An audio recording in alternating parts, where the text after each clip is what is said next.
If you had to make a dating profile for the Zohar, a Tinder profile, how do you get people to fall in love with the Zohar? What's the first thing that people need to know?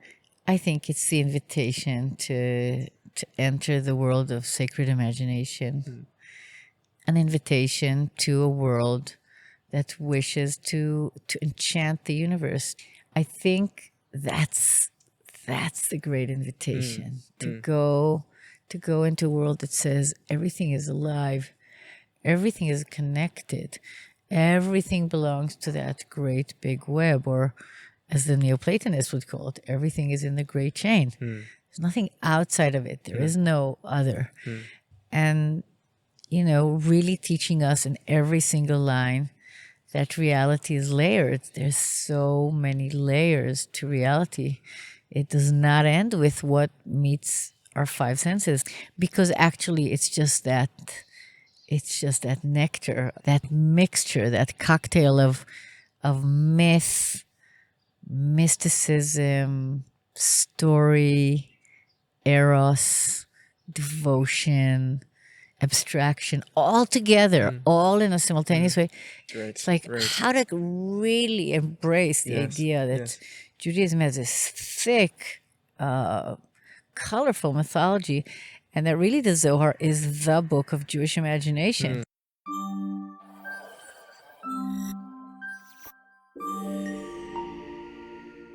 Thank you for joining us. My pleasure. It's really a delight to be here with you. There's some similarity between the work that you've been engaging in and the work that's drawn me to this field. Your most recent book was Seekers of the Face on the Iterab of the Zohar. And there's a sense there in the book where it's not necessarily about discovering some sort of absolute final image, but it's about the seeking itself. It's about the journey. And what we're trying to do here is we're trying to seek unity. We don't necessarily always have it and it's elusive, but we're trying to come towards it and come closer to it. I'm curious, maybe before we get into the scholarly discussion, could you tell us a bit about your own seeking journey and how you got to be who and where you are today, as much as you feel comfortable sharing?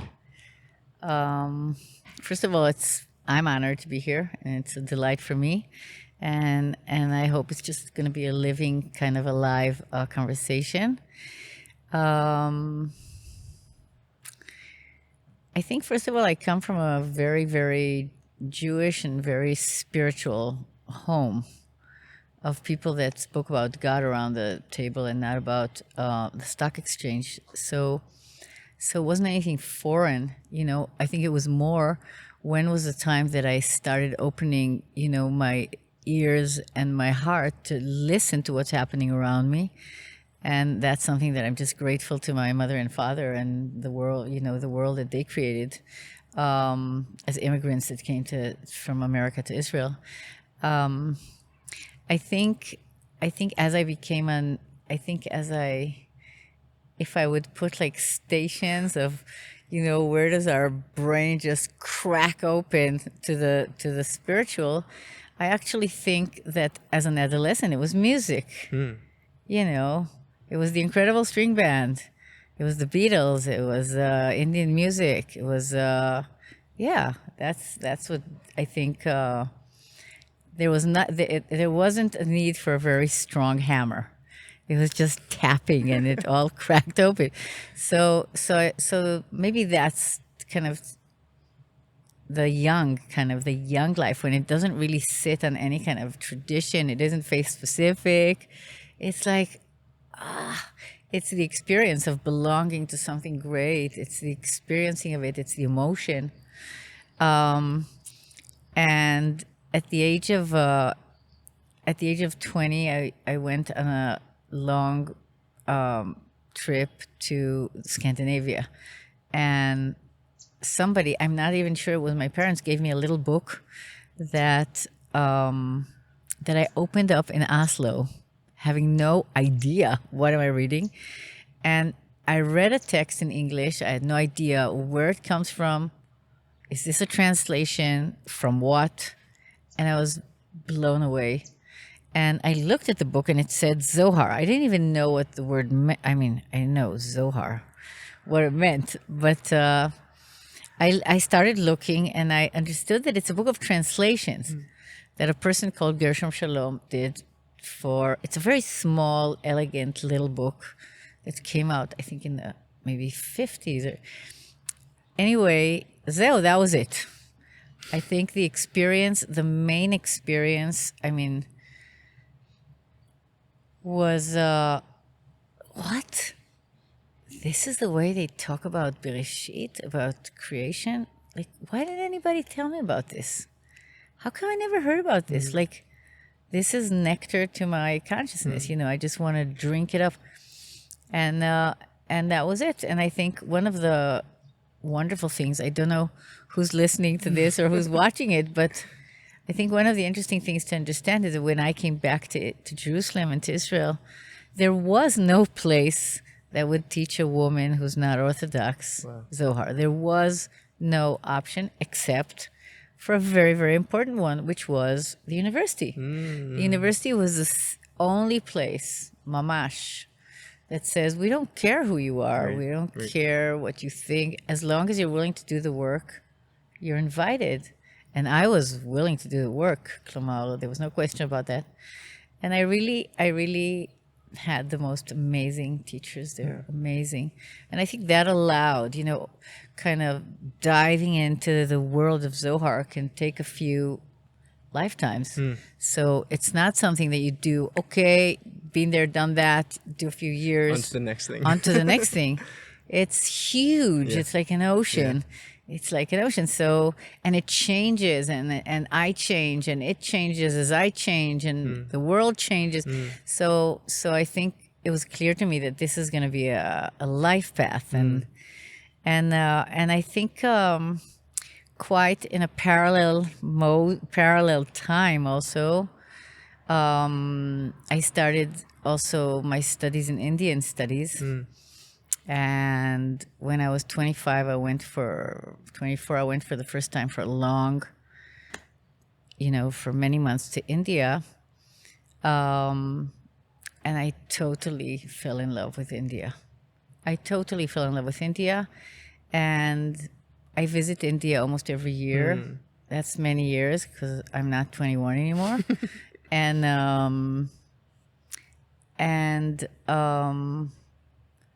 And I think it clarified to me that kind of as a God person, I find my place more naturally in spiritual paths that actually are theistic, that have a God, that are not about a concept or just about consciousness.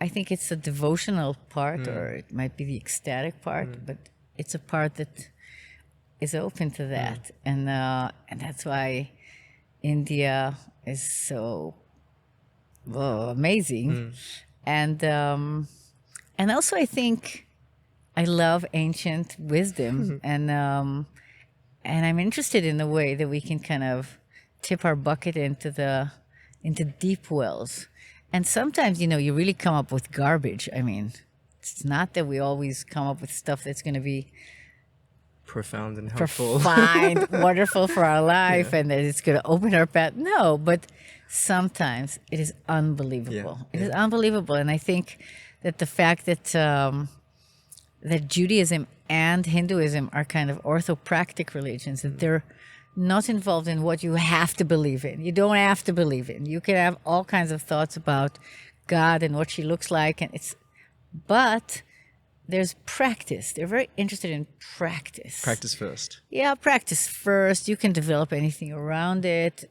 Very interested in ritual. And I think that's something wonderful about these two cultures. So I do have a love for both. And I think as a Jewish person, as an Israeli, I'm happy to, be sitting in my own kind of religious civilization, but I love extending out to that culture, and also I've learned much. I have wonderful teachers also of Islamic mysticism, which is just delicious. You know, I think Sufism as a way of the heart and a way to God. I think Sufism has a flavor that is totally unique. We don't. We have droplets of it in Jewish culture, but and you have it in Hinduism. You have places where they mix, but yeah. So I love those traditions. Yeah, I love that you brought up the Sufi, the Muslim path there, because you're kind of unpacking what the Sufis would call the maqamat, the stations on your journey. Yeah. And I wanna maybe slowly unpack those and then lead back to where you led us. We had a chance through the project and the channel to sit down with Sarah Sphiri, who I'm sure you know. She's my teacher. Oh, okay. She's my dear friend and teacher. And she I remember I interviewed her in her house, and it was such a wonderful experience. Yeah. And she had a library full of books. And at the time, I was reading anything I could get my hands on. I was just reading. And she was very warm and gracious. And she said, "Hey, Zev, if you want to borrow some books from me, you're welcome to." And I started to take half a dozen books off the shelf. And she says, "Zevi, it's not about the books. It's about the heart. It's about the chachmat halev, the wisdom of the heart," as she put it. And she told me not to get bogged down on my journey up the mountain with too many books. And isn't that wonderful? Yeah. Provisions for the way. Which is really Travel incredible. light. Travel light. Don't be too concept heavy, too head heavy. So you started with music was the first thing that sort of blew the cover off for you. And then from music, you went right into a text, which is also incredibly musical in your own beautiful musical descriptions. There's a lyricism and a melody to the Zohar. So there's sort of a natural flow. And then you answered my next question, which is why academia, if you're looking for a way into the spirit, come close to God, whatever she means. But academia was really the only place that was accessible to you. And then that brought you again back to, in the way that you laid out the stations, into the Hindu mystics, into the Sufi mystics. It's an interesting journey. I think a lot of people that are on a spiritual journey, there's no one way to God, right? There's harbe drachim lemakom. There are many paths to that which is everywhere. But this journey of music, text, academia, and then academia between religions and specific with practice, seems like a particularly rich one, and one which I know the audience will resonate with because it's one which we ourselves are exploring. I have my own background, my own journey in a very book-heavy culture, and trying to maybe throw off some of those books. I'm curious for people that are on that spiritual path, that are playing with all of those modalities, with music, with text, with scholarship, with interfaith practice. Is there a way that they can stay grounded and centered on their practice? Because sometimes it feels like there's too many options and too many avenues you could spend all day reading and all day in music and all day here. How does a person stay centered in that journey? I think that's a complicated question because it actually has to do with the personality of each one of us, of how we do things. Bichlal, how do we take care of our garden? How do we do dishes? I think there's also a problem that, there's New Age attracts us into, fluttering like butterflies and tasting something from each, from this part of Africa and from this. So that's also a problem that there's a culture around that's kind of, we just play with the blossoms and we don't really get into the stem, branches, roots, earth. Where is this growing from? And so I think it's it varies like how we work. I think for myself, I'm a Gyan person. I love that. I love it. I think and I think that what is that for the non-Hebrew speaking audience? Dat is knowledge. It can be consciousness, but that has to do also with learning. I love the life of learning, and I'm thankful that I could live a life of learning. And there's so much to learn. There's much to learn from books. There's more to learn from the world and life and people, and there's much to learn from teachers. If if we had the good chance of finding some good ones You had some on great the path. teachers in your day. I had great teachers. Who were some of your teachers I have. on the journey? I have great teachers. I think for Zohar, my guy is Yehuda Liebes, who's just a huge lover of Zohar. And I think he's the greatest scholar in the world to the Zoharic literature, which we haven't really spoken about yet because nobody understands what we're talking about here. But We'll get to it in a second.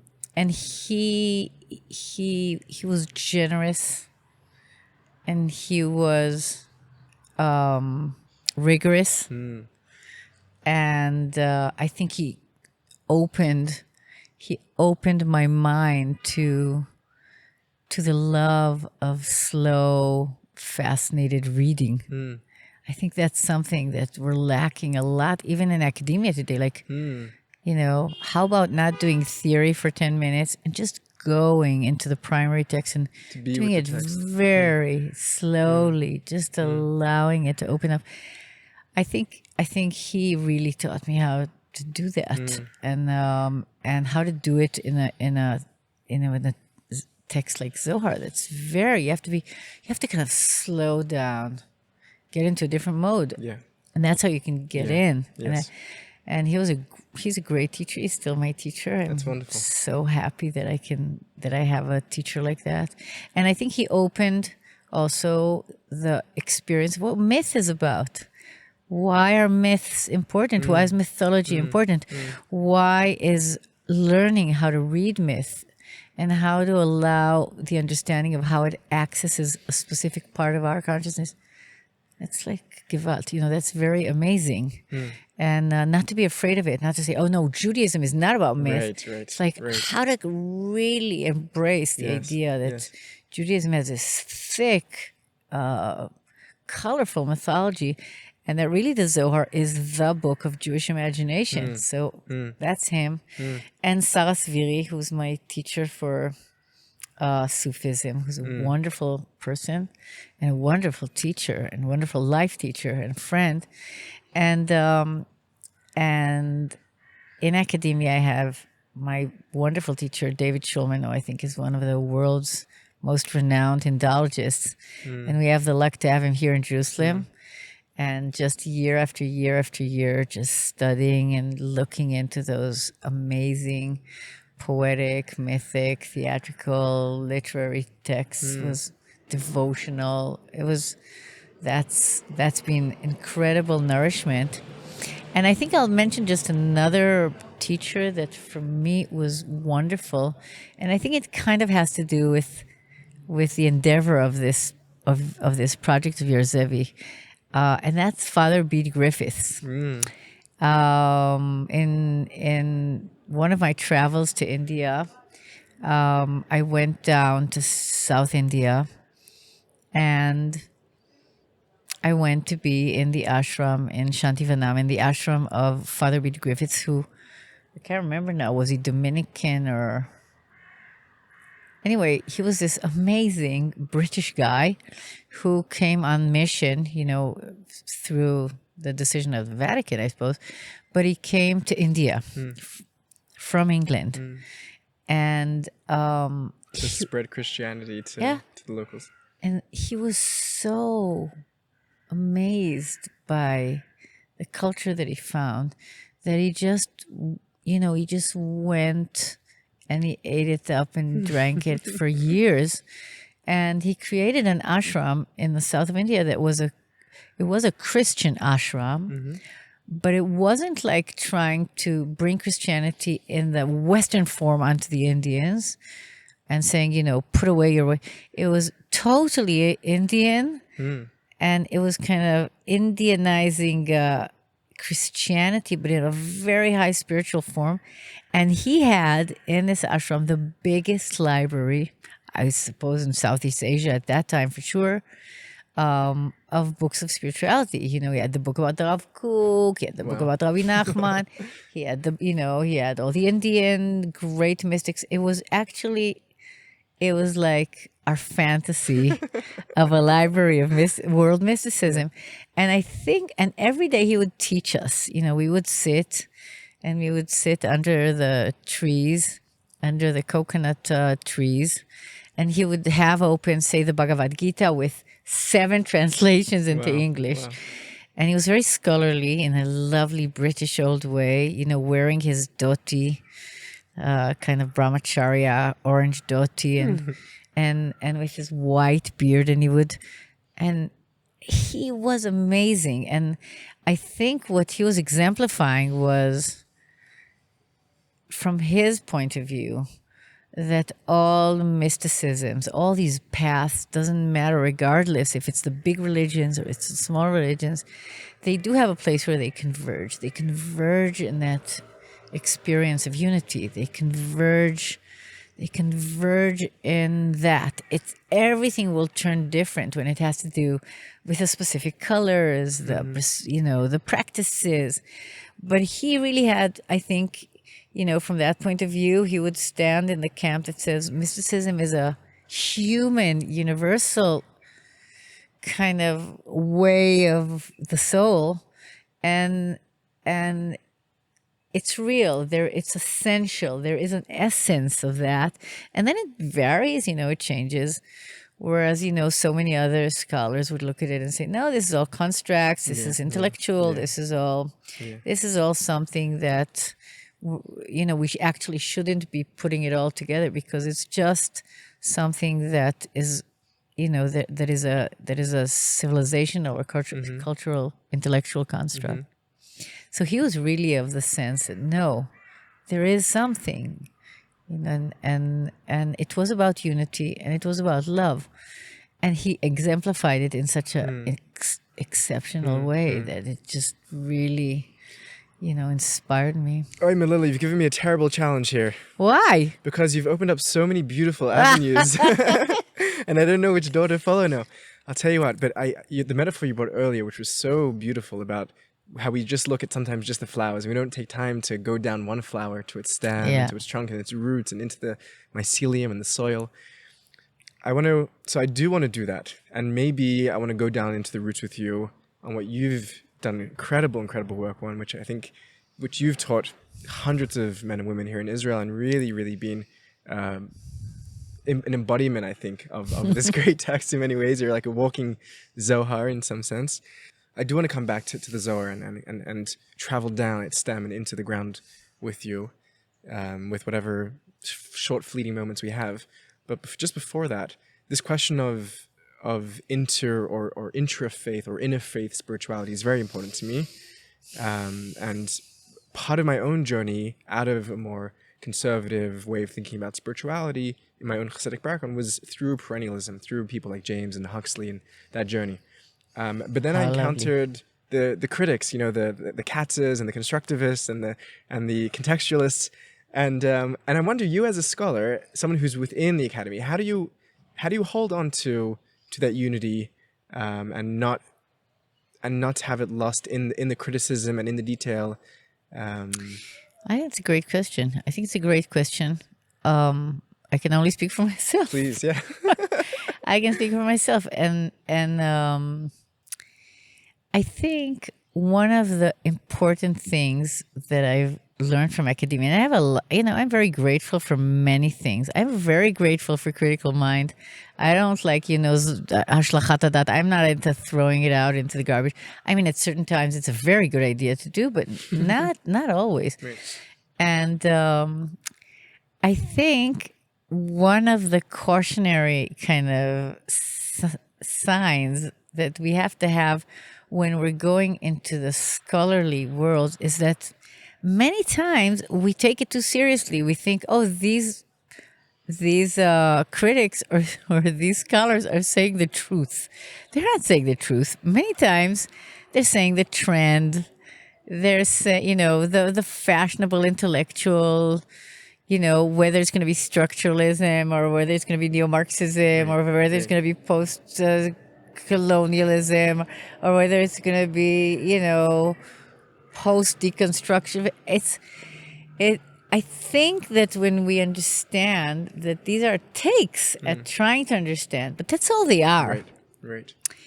then we don't really have to ideologically stand into one camp and then, that we have to fight for it in this. It's kilu.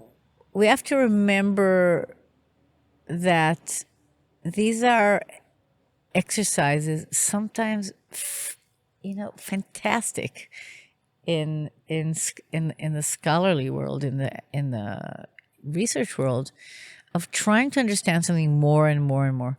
Sometimes it can be totally faulty and still very beautiful. Still very, very beautiful.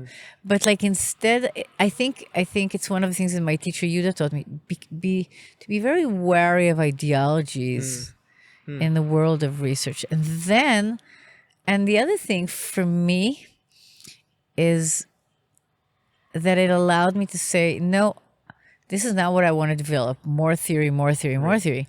Actually, what I want to develop is a higher proficiency that becomes more and more sensitive as my life in this world happens, to be able to read primary texts. That's a big deal. Yeah. It's like, oh, classics, big deal. And I think that that are the ancient texts of Judaism, the Tanakh, the Mishnah, the Midrash, I love them all. Medieval great works. They require patience. Yes. They require arichut ruach. They require kind of, not to do the sound bites. Right. And I think that's one of the ways of not falling into a narrowness, in the pitfalls of reductionism, either of the fashion of the day or the political. Right. So I don't know. I think that's something that I feel has to do with,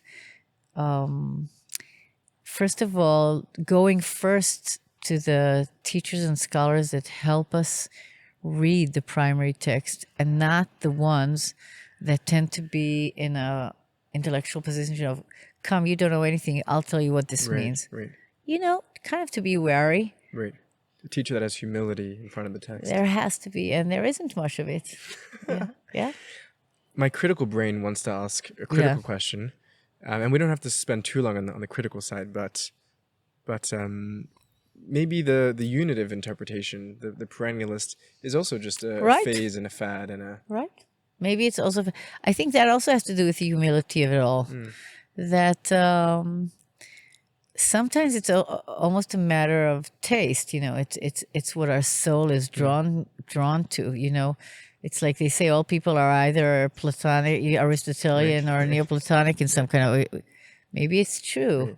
Maybe we're built that way. Maybe the love for like finite, perfect structure is something that's wired into some kind of people, and other people are like, moving around in this kind of world of dynamism and presence, and something that is imbuing everything, and they move well with that, and they're looking for that. So I wouldn't be afraid if somebody says that to me. Okay, so maybe that's the dream that I go with, but I feel that it's given my life wonderful things. So I'm, so whether it's real in some kind of hard-edged meaning, what does that mean anyway? Right.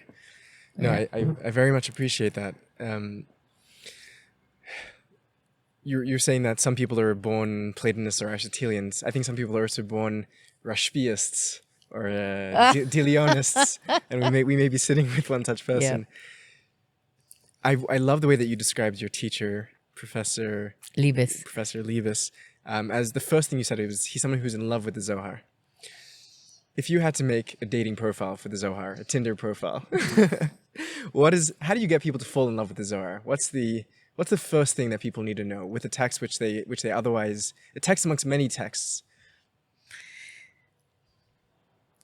I think it's the invitation to enter the world of sacred imagination, and give it a place, and also an invitation to a world that wishes to enchant the universe, to re-enchant, to re-enchant. I feel that we all have to be, I mean, maybe this is an ideological statement, but I feel that in the place where the world is in the environmental crisis, in the everything, in the cultural crisis all over the world, I think very deeply that if we don't take part in the re-enchanting of the world, of the natural world, of the world of emotion, of the world of interpersonal connectedness, we're in deep trouble. I mean, we're in deep trouble anyway. But I think that's the great invitation to go into a world that says everything is alive. Everything is alive. Everything is talking. Everything is connected. Everything belongs to that great big web, or as the Neoplatonists would call it, everything is in the great chain. There's nothing outside of it. There is no other. And I think that's a powerful attraction of this work, to say it in Jewish, to say that using the coinage of a specific tradition, the Hebrew alphabet, the Torah, the commandments, the traditions, the Jewish calendar, but like to infuse it, to look at it in this new look that's full of eros and enchantment and you know, really teaching us in every single line that reality is layered. There's so many layers to reality. It does not end with what meets our five senses. Like, how do we know that more? How do we access that? So, well, that was enough for me. That got me into, you know. You swiped right. But look, I can't say that from the people that studied with me, there's thousands of people that sit and study Zohar with love and devotion. No, it's not. I don't think it's a mass movement. It's not a thing from a mass movement. And maybe it's good that it's that way. I don't know. That's an interesting question, because, I mean, the story of the Zohar is around a small group of people. Very it's small. Not a mass movement. It's not the 18th century, Baal Shem Tov. But that's...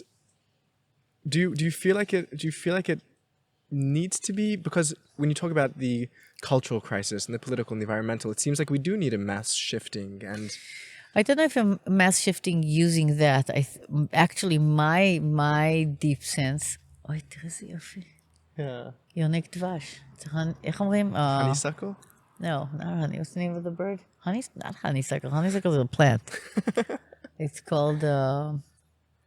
איך קוראים לציפור הזאת באנגלית? קוראים לה צופית. כי היא אוכלת צוף. הנה היא באה משם. What did you ask? What I asked was that it seems like we do need a mass change. So Dafka, I want to relate to that for a minute. I want to say that as a person who's been learning and reading and learning Zohar with people and writing about the Zohar and teaching Zohar, I feel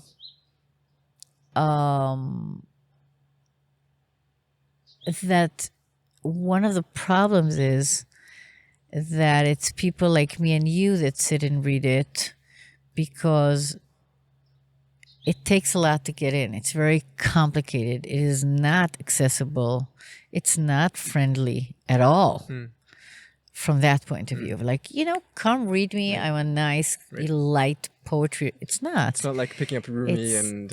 no. Yeah. Well, Rumi also we have to learn how to read him. But I'm saying it's dense. It's symbolic. It's like archaic, it's hoary, it's frightening, it's amazing. It's like it's a difficult text. Sure. But my strong feeling is that actually the big problem is that we have to get the Zohar back to the artists. The Zohar actually should be in their hands for the next creative leap, I think, because there's a huge difference between appreciating it and kind of working with it and riffing on it and teaching it and doing all kinds of wonderful things. And I think it's the artist that can take it and fly, because actually it's just that nectar of that mixture, that cocktail of myth, mysticism, story, eros, devotion, abstraction, all together, all in a simultaneous way. It's a very specific kind of something to drink. Alex here is, you have to learn it, you have to gain an appreciation to do it. But I'm very interested in, in the last few decades, like also thinking, how can it get into the hands of the musicians, of the artists, of the directors? Because we can see in the Jewish tradition itself that the person who was most, who could take the Zohar and just fly. I'm not talking about Luria, who in the 16th century takes off from the Idra or from the Zohar and develops all these other kind of levels of understanding and of the world. But I'm talking about Rabbi Nachman. We had to wait hundreds of years for a person that knows the Zohar, but whose artistic mind can just riff, just not be bogged down by authority. See, that's another thing. We have yirat kavod, we have respect. We're devoted to the authority of these ancient texts. That can be a big trap. And I think actually artists, better than other people, can just take something, you give them something, they can taste it, and they can go. And you see it. You can see it in the way Rabbi Nachman plays with Zohar. He doesn't sit there like, oh my God, I have to be very serious now and serene. No, it's mine. It's mine. I'm playing with it. And I think that's something that I want more and more people to feel. Oh, it's ours. It's ours. We can do things with it. Yeah. I know that you have many champions and artists of the Zohar and of this way of riffing and living with the text throughout the ages. I know one of them for you, a very beloved character to many, is Hillel Zeitlin. And when you describe these characters, Rav Kook is another, and modern Israeli poets, I know Zelda is a poet for you that's also working in that tradition. You describe them with a sense of urgency, that they feel not just, it's interesting because you're saying it's not serious, it's playful, and there is certainly a playfulness, but there's also an urgency in that playfulness. Absolutely. What they're doing, they know is vital and is necessary, and the world is thirsty for it.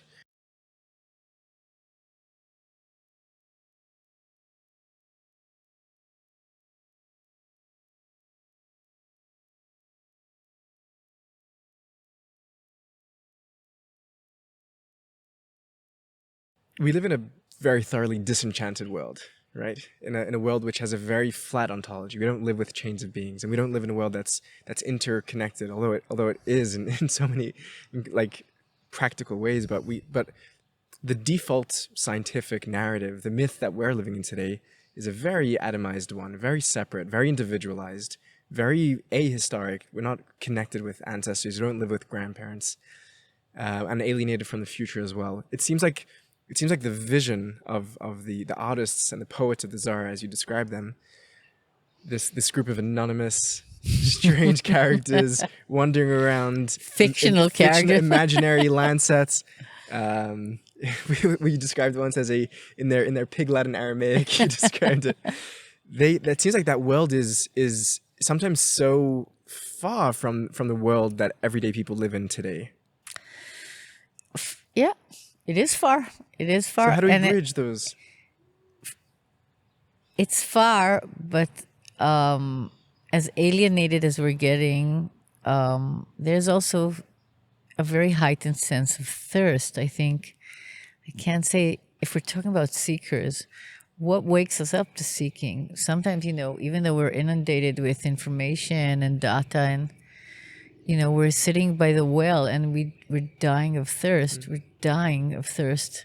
So so people get up and start going, right? Lech lecha, they start moving, they start looking for things. I think in many ways, just like if you wanna work with a crisis of what's happening to nature around us and to the environment, you have to be in many ways counterculture, right? One say, well, maybe we'll just wait for that to pass. I want to pick up on that and say that actually there has to be pride and urgency about being counterculture if we're talking about the late capitalist, consumerist, cruel world that we're living in, and in the very atomized, kind of horrific sense of the no meaning and no place and not clear that there's any. It's a very complicated worldview, but we don't have to buy into it. We don't have to buy into it. The question is, how does the deep sense of our inner compass, give us enough courage to continue plowing in a way that is not the way that culture or the scientific world or the scientific myth. I mean, we're all living in big stories anyway. Yeah. But which one do we want to choose? Right. Which one do we want to choose? Right. I would rather choose a path that I would feel creates more togetherness, more interconnectedness and interdependence, more ability of a network that feeds everything. I want to keep that.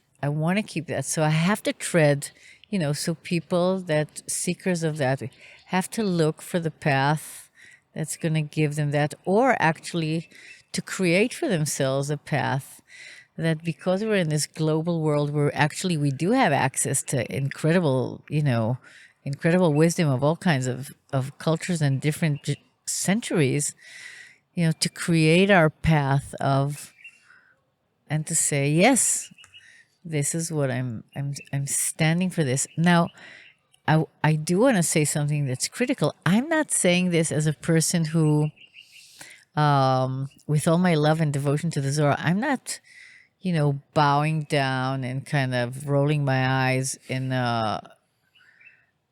accepting the full sacred authority of, I don't come from that, and I'm not going there.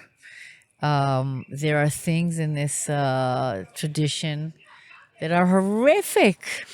They're horrific. They're like, just get me out of here.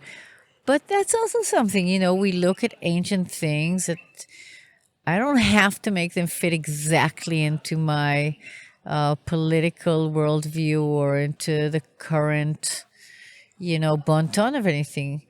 I have to know that I'm taking these amazing living medicine.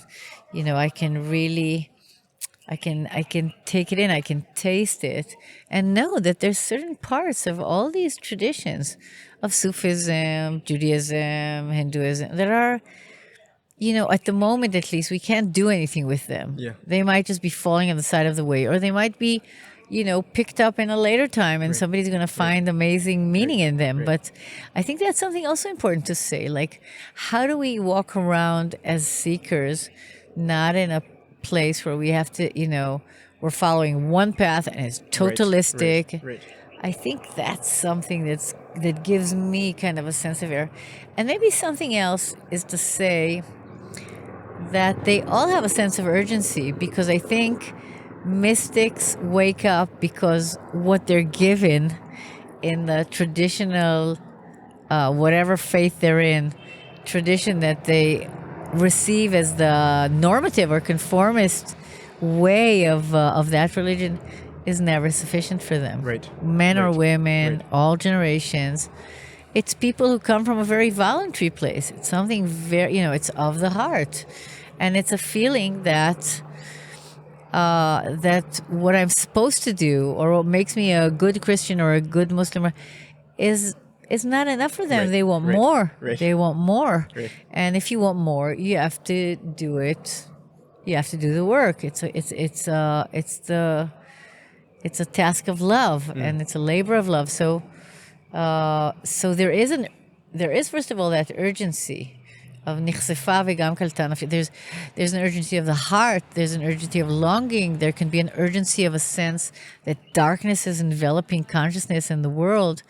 But I think one of the interesting things is the Zohar, for example, is clearly doing its project in order to give a new way of looking at Judaism. And that comes from a sense of urgency that what they have in front of them is not good enough or it's insufficient. It's insufficient, as my beloved teacher Moshe Idel would say, that you have to have that sense of insufficiency to kind of move the juices of the creativity of mystics. It's not enough. You want more presence. You want more a sense of the sacred. You want to live by it. You don't want to do it in its sequestered. So the question is, how do you do the urgency without it being just brimstones and tochacha and fanaticism? Right. How do you work with the urgency with that other flavor? Yeah. Right. And what I'm hearing as well is that there's a dual struggle. There's a struggle both against the pervasive culture in whatever time we live, and whether that's now under a very toxic attention economy where corporations are just sucking the life out of people, it seems, or whether that was done under medieval feudalism where people were treated as subhuman, right? So there's one struggle against the, let's call it the secular, which just means the generational of the time, whatever paradigm is operational, and then there's the struggle against the religious side as well, where if we take these texts as too authoritative or sacred in an untouchable way, then we can't play with them either, and sort of there's a need to piss off both parties in the process. Very important. I think for me, I can't say it for others, but it's very important. Like, if we go to the giving too much authority, we're in a big danger of them not seeing, wait, but where are we? What's really happening in my life? What's really happening in the society around me? What's happening in politics around me? So, yeah, or where can I take this to? So I think it's very important to keep critical about both, right. Not just about, right. I've heard you're describing now that part of there's sort of a lot of ways to package what that journey consists of, and whether it's a greater sense of interconnectedness or love or unity or presence or wakefulness, sort of many of these signposts pointing us in some direction. Is there any of those, and each one of them has their own sort of champions or heroes? I think about someone like Gurdjieff, who wakefulness is a huge theme for him. Huge. And or someone like St. John of the Cross, where it's love and subverting the traditional conceptions, or the visionary artistry of William Blake. Which of all of those sort of signposts, which one is most alive for you in the present? The ones outside of the Jewish fold. Do you mean? No. Or you're talking about talking about the path, like these qualities. Yeah, the qualities that we're seeking, and I think every morning sometimes it's different, right? Yeah, I don't think that's always stable. I don't think it's like, chadness, that there's one thing that's held up there. I think it's actually a mixture of that. It's the mixture of the finding place within the great all, feeling responsible for it, feeling gratitude for it, working towards it, imbuing it with love. I think that's what we want to do. Caring. I think a lot of times when I think of it, like, what has this world of the Zohar, like, in what way did it really impact me personally? And I think, without using it all in the grand kind of terminology of the Zohar, speaking of it very mythically, but I think, in one sense, the Zohar is about saying our job is to put things together. Our job is not to take things apart. We're, by the way, living today in a world where everything is torn apart.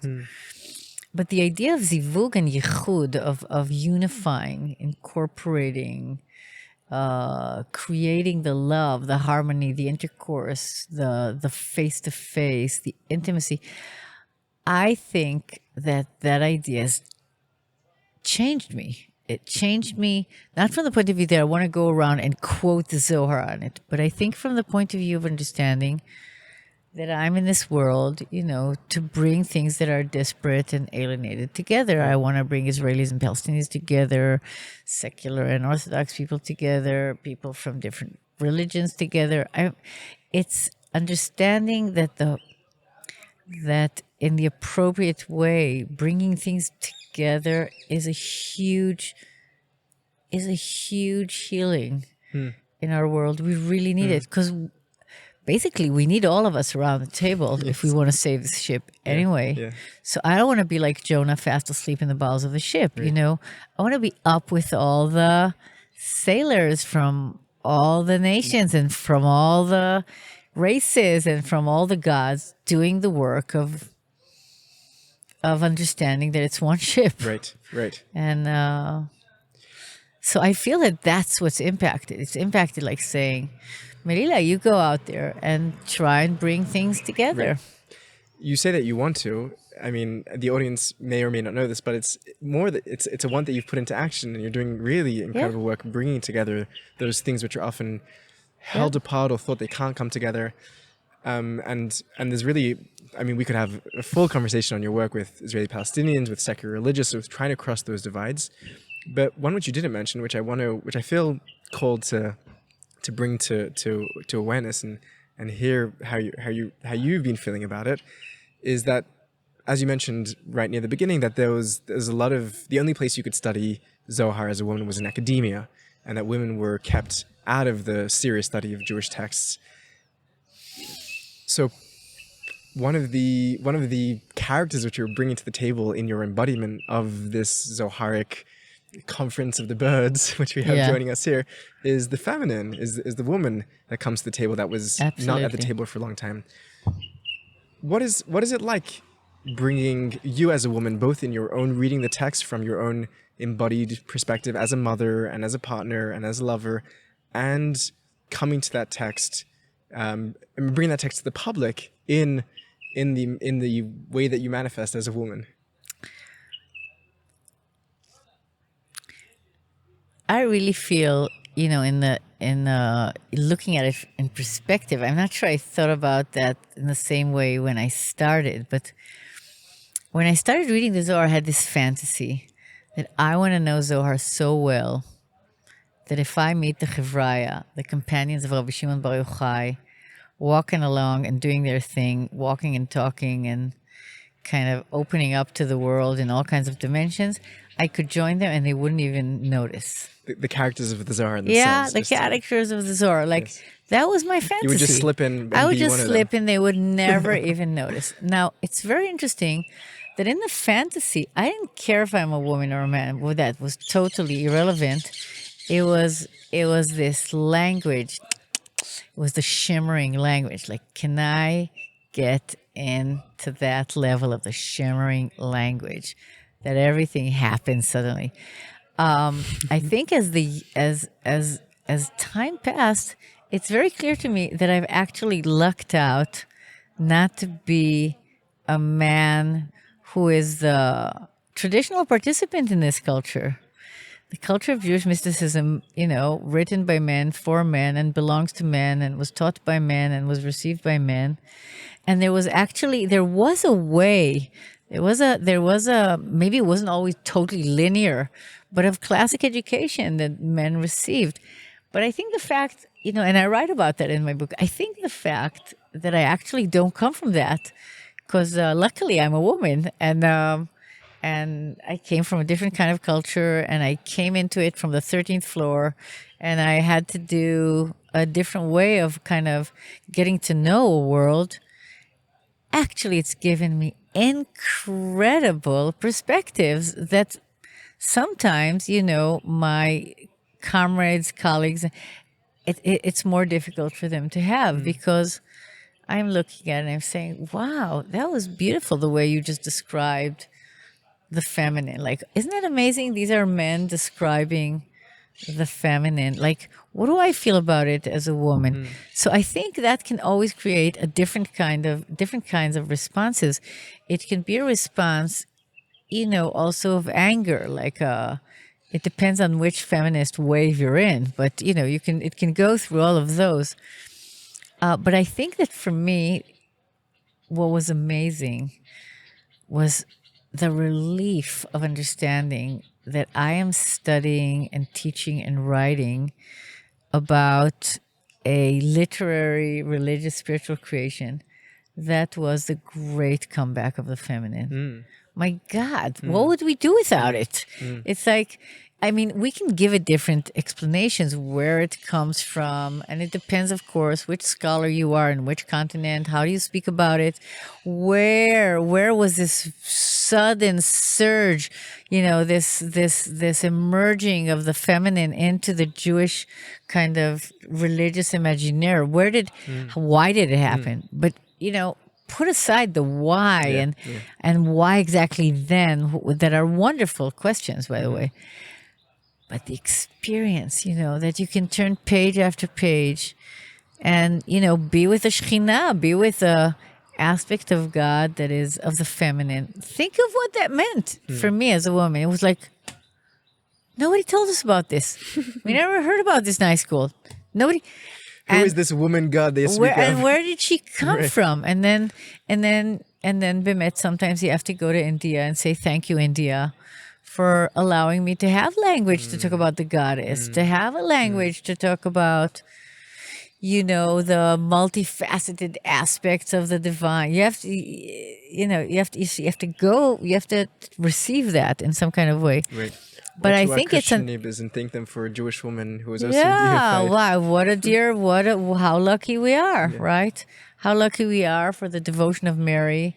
How lucky we are that we had Knesset Israel, the Congregation of Israel, or the Shekhinah kind of birthed by the sages. And here the Kabbalists can take her in the Middle Ages and just adorn it with such incredible beauty and importance.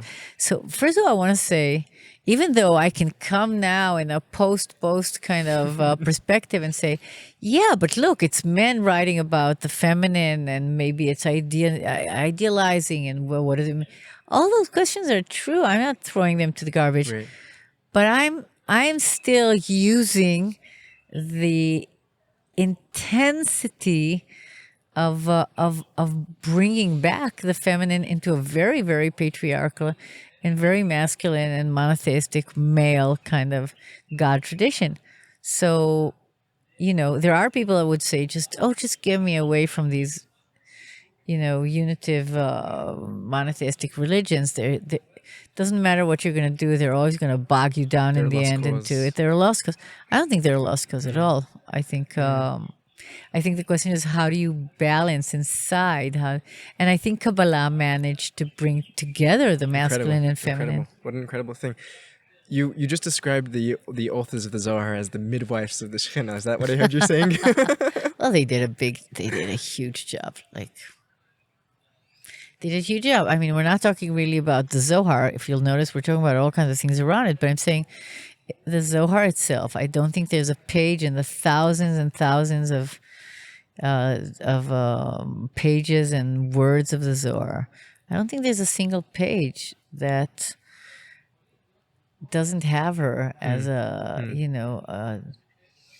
and I don't think that they're looking at Shekhinah just as to say, okay, let's trash out the window all this other kind of God images of structure, maleness, masculinity, order, law.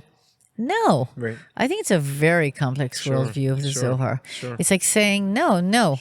These are all aspects. These are all translations of the one, or these are all translations of the light. And one of the faces that is very important among many other feminine faces and many other masculine faces is the Shekhinah, is the divine presence or its immanence. But the Zohar isn't like, we hate transcendence, let's just do immanence, or we hate immanence, let's just transcend. You're saying immanence with an I, not immanence with an E, right? Can. not the eminence. So if we're talking about the whole thing of understanding, when you read more and more and more, that their desire to bring things into the sensuous or into the erotic or into lived physical kind of life, and into that sense of the indwelling of divinity in the world that has all these feminine, for what they call feminine aspects, that doesn't mean that they have, that they've lost their desire, sensitivity, and huge appreciation for aspects that are transcendent. Right. What they're interested in is bringing them together. Right. Like, how can we heal? How can we heal religion by not just standing in different poles, but actually creating the kiss, between the transcendent and the immanent? I think that's Gewalt. I think that's great. Yeah. I think we need it. Yeah. I don't want to go just into circular kind of earthy kind of experience, or into just the abstraction of how do we understand that our consciousness actually is capable of simultaneously, holding these different takes and different ways of perceiving. I think it's so important. Right. That's, in many ways, that's their whole work. It's to unify l'shem yichud kudsha b'richu shchinti, to bring the holy blessed be one, like the he and the she together. Bring the temporal with the trend, with something that's eternal, beyond time. Yeah. Bring the emotional and the thought. I feel like we've kind of we saw the front face of the flower, and maybe now on our journey we're like we're on the back face of the petal, and we're just coming to the stem.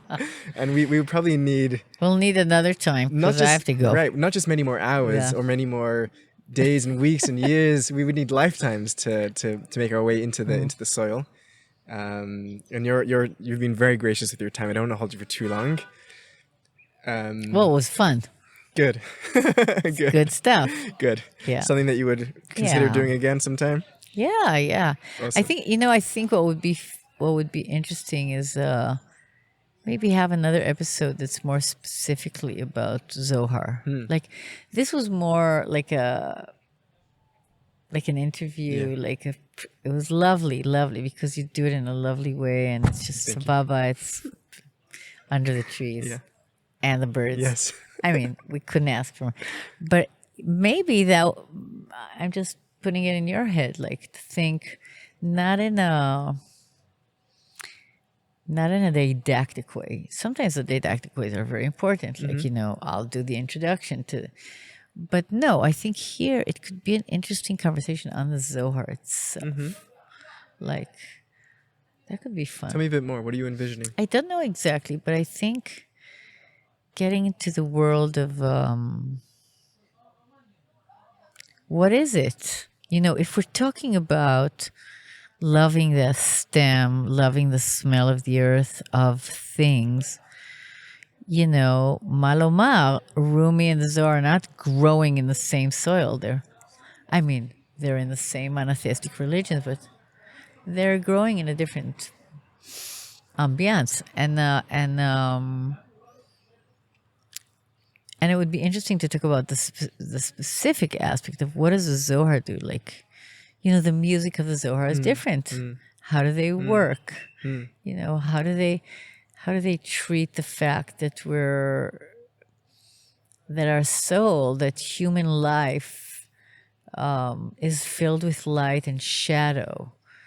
How does the dark and the light work inside our psyche, inside the inside the Godhead itself. How does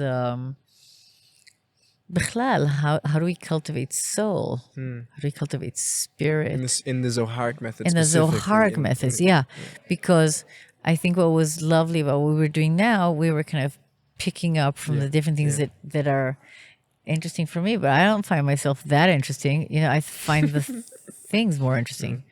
I mean, so that could be fun. Would you like to speak about the Idra in specific in that? I don't know. That's more of your choice. I think my other book, you know, the book about the mystical experience is more, you know, that could be interesting from the point of view of, like when you were saying Blake, John of the Cross, or who else did you bring there? Or Ramakrishna or somebody? No, you brought in somebody else. But it's like when we say that, it's because we have a very specific. We know Blake. You know, you look at a picture, you say, "Oh, that's Blake." You look at a line of his poetry, you say, "That's Blake." Right. And which would be the same with an ecstatic mystic, with a very contemplative one. But it is a good question to say. So, what would be the taste? What is the flavor of why did it captivate the hearts of people? And I know there's one, you've mentioned this in a class you've given before, that you read a segment of the Zohar and you said, if I have to teach people just one segment, this is the segment. Yeah. Do you remember what I'm sure. Yeah. I feel very strong. It was on my fridge for 30 years. You know, I've took it off, but I'm saying maybe because I internalized it, but I think, there are parts that are... They catch the flavor. It's alive. They catch the flavor. They, I mean, there's many flavors. There are many flavors. Sure. There's psychedelic flavors. There's like Bach, you know, Baroque. There's like Coltrane. Right. There's different flavors. Right. So different music. It's not, you don't have one. Right. It's not that you're always fed the same food. No. So it's also... It's not just a snack. It's a full meal. But I'm also saying that when you look at it, it's not like one type. Correct. That could be interesting. And I wonder... I mean, I don't know exactly how. It should be something... I think I was when I was writing the book about the mystical experience in the Zohar, what interested me is to notice how different this mysticism is. You know, it was in the middle of all these damn discussions. You know, Eliot says it, Edel says it, this is, they call it ecstatic. It's all shtuyot. Klamar, it's all, a lot of it is ego. It's just nothing to do with anything. Yeah. So it was very interesting to understand that, you know, theory alone, you know, aside, if we go to the material and let the primary text talk. Speak for itself, Talk. I'm listening. Yeah. I'm listening attentively. Then we get something else which doesn't really fit into any of these theories. And then it's also a question. So how do we live with that? You know, that certain types of understanding ways of knowledge is actually structuring a model that fits. No. Models actually give us an approximation. Each text is its unique thing. So maybe it would be interesting to talk about because that's why it interested me to say, so what is the quality of the experience that we would call mystical, like an enhanced? What happens in their experience? Where are they going to? And where does it exist? And what would we call the realm, you know, that they're visiting? And how do they go there and how do they come back? Right. And it's in the woman. It also sounds to me like it's not something which you have like a concrete set answer to. It sounds to me like it's like something that you yourself are still teasing out and still being teased you can by. look, and also a lot of it depends on how you read. Sure. And like how tuned are your ears to what's happening? Because, you know, you can read a passage of Zohar and understand each word and not understand at all what it says. At all, right? So you could say that about some great. You can say that about some great poets, but still, it's kacha. Another person that would be really interesting to talk to would be Nathan, Raf's teacher, Nathan Wolfke. I said that to you. Nathan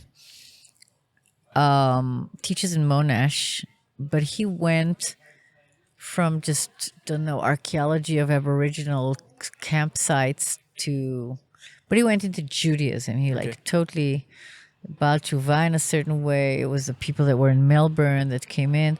They were working together in Esh Kodesh. It's a fascinating guy. Anyway, I said to him, translate my book, Nathan. He was married at that time to a very good friend of mine.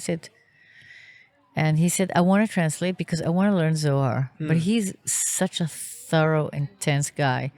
He learned Zohar from it. On your first book. From the first book. And he translated it beautifully. And then he went and wrote a book about the Zohar. And which is a beautiful book. And he's, I think he's strong also on the philosophical traditions. And then he left all that and went to Aaron Zeitlin, to Yiddish. So what he's researching and what he's living now in Australia, he's creating these incredible projects. Wow. Like he did a project of this amazing story from Zohar that was put into rhyme and rhythm by Zeitlin's son, by Aaron Zeitlin. And he did Yiddish. In Yiddish. Wow, gorgeous. Wow. Gorgeous. And he made it, so he did this project of a book with pictures, and it's like a children's book because Zeitlin put it into this. Wow. It's a very serious story, but and he did that, and they're doing now this huge project of like the sources of Yiddish, like all kinds of amazing These are the things. types of artists you were talking about that can unpack the text and breathe new life into it. Yeah, and I'm saying, but Nathan himself, he could be something just interesting to like. Yeah. Because, for example, Aaron Zeitlin, people like that are like expressionist artists, avant-garde, just before the war, then everything blew apart and they found themselves in New York. Sure. But he's fascinating. He's like drank Zohar with his my father's milk. So another person I want to speak to, who I know is a friend of yours, is Professor Chaviva Ptaya. She's amazing. Yeah. She's amazing.